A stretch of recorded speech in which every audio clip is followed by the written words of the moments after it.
TikTok et pourquoi selon beaucoup de personnes c'est l'application du diable, elle a littéralement changé la face du monde. Sauf que vous ne vous en êtes même pas rendu compte.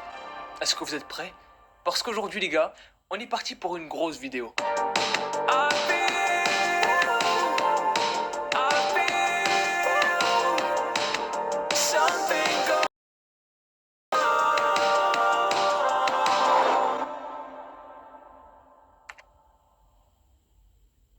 Vous avez jamais rêvé de devenir célèbre? Rapidement, de gagner beaucoup d'argent sans rien faire ou de ne plus vous ennuyer? C'est sur ça que se base TikTok, vos envies. Et c'est ce qui fait que l'application a été téléchargée plus de 3 milliards de fois. Je sais pas si vous vous rendez compte, mais 3 milliards ça fait vraiment beaucoup. Et là je suis sûr que vous allez me dire, oui mais Adam, Comment est-ce que cette application a réussi à être aussi addictive? Comment est-ce que TikTok a transformé des danses qui durent 10 secondes en la drogue la plus puissante et addictive de tout le monde?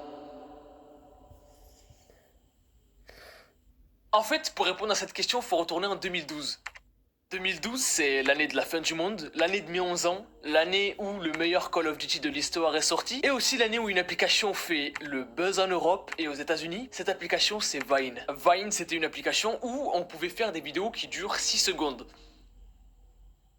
C'était le but, c'est tout, le but de l'application. Et du coup, comme on pouvait pas faire plus, fallait proposer le contenu tout de suite, être direct. Ce qui a fait naître énormément d'influenceurs qu'on connaît aujourd'hui comme Logan Paul, King Bash ou encore Prime, pour ceux qui le connaissent pour nous en France. Du coup, cette application, Vine, elle était addictive, mais pas assez. C'était une espèce de TikTok qui était sorti un petit peu trop tôt, avec un algorithme pas très poussé, ce qui a fait que du coup l'application, elle est pas restée sur le long terme. À ce moment-là, la Silicon Valley est sur le toit du monde et pense détenir toutes les applications les plus incroyables et les plus poussées. Sauf qu'en fait, ce qu'ils savent pas, c'est que pendant ce temps-là, il se passe un truc de fou en Chine. Et ce truc-là, c'est ByteDance.